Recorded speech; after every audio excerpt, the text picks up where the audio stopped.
So first thing you want to do is deploy a new instance on your Vultr dashboard. We are going to choose location Toronto because we are in Canada.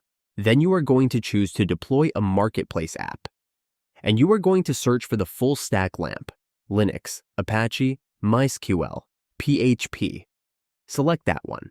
You will also want to use a memory optimized one. So rather than using a general purpose one, with only 4 gigabytes, choose the tab memory optimized and select the first one of 8 gigabytes. Disable the auto backups. If this is a test installation or a stage environment, it will bring down the cost.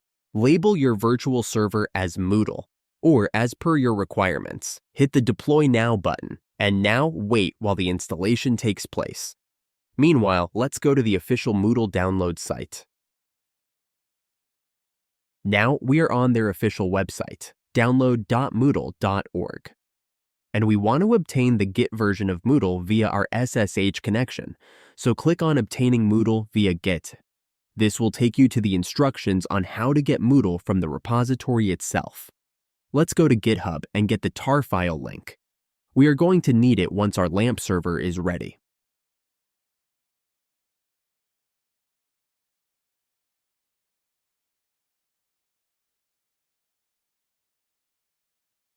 We are back to Vultr and our server is still installing, so let's wait a little bit and check on it.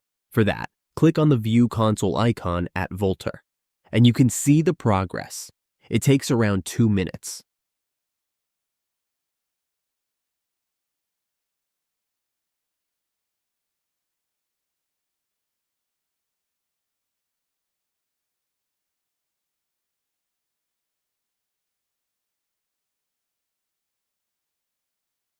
Open your browser and on the URL type your website address, which in this case is the IP address for your virtual machine. This one you can find it on the Vultr Server Specifications tab. It will give you a danger warning as you have not yet installed SSL on this.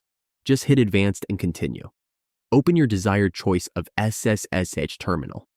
I am on Windows, so I am using PuTTY. Let's enter the details of our server address on our PuTTY address target, the IP address Vultr gave us. Copy and paste it, and open your session. Since this is your first time logging in, it will give you a warning. Just accept it and continue.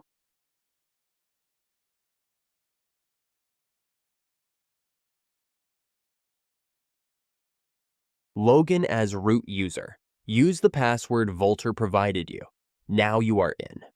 Now let's check the directory to see what we have inside here. And let's start moving to the public path that is serving our website. You can see the command on the screen.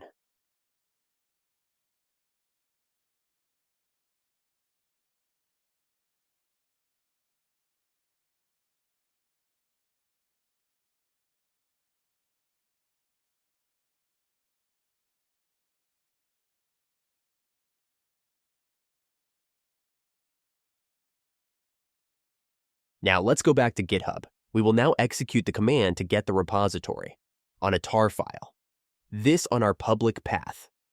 Once this is done, let's check if our tar file is there. Now let's unpack it. Use the commands on the screen.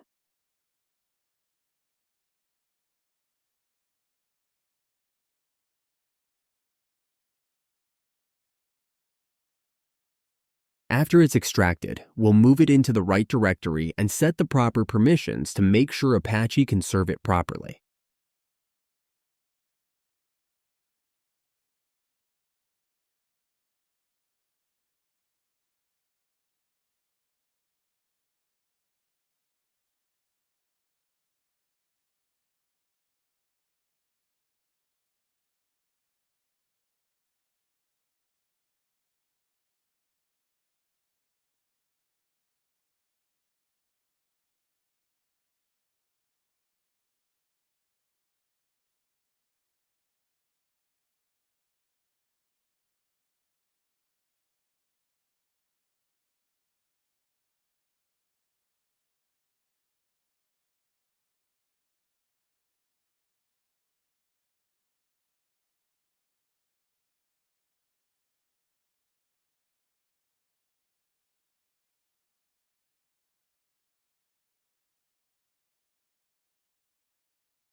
Now we are on step 2, installing proper PHP version.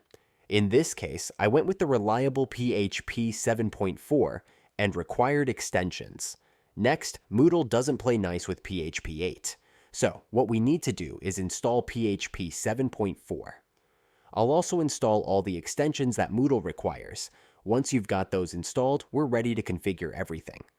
Follow the commands on the screen to keep with the tutorial.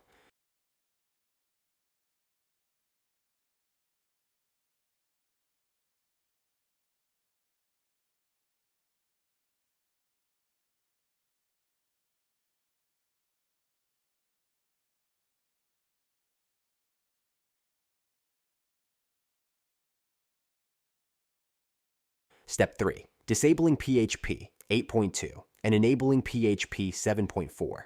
Now, since PHP 8 is already on the system, we need to disable it. We'll stop PHP 8.2 from running and make sure it doesn't start up again. Then, we enable PHP 7.4, so Apache can run Moodle with the correct version of PHP. We also need to make sure that PHP 7.4 FPM is installed, running, and set to start automatically. This is crucial because we'll be using the fast CGI process manager.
Step 4. Configuring Apache for PHP-FPM.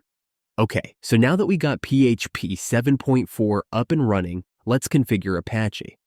You'll need to edit both the HTTP and HTTPS configuration files to make Apache use the PHP-FPM socket. This is a key part because without this, Apache won't know how to process PHP requests correctly. Once that's done, don't forget to restart Apache so all the changes take effect. Step 5. Follow me on the terminal so you know what you are executing. At the same time, you will see the commands on your screen.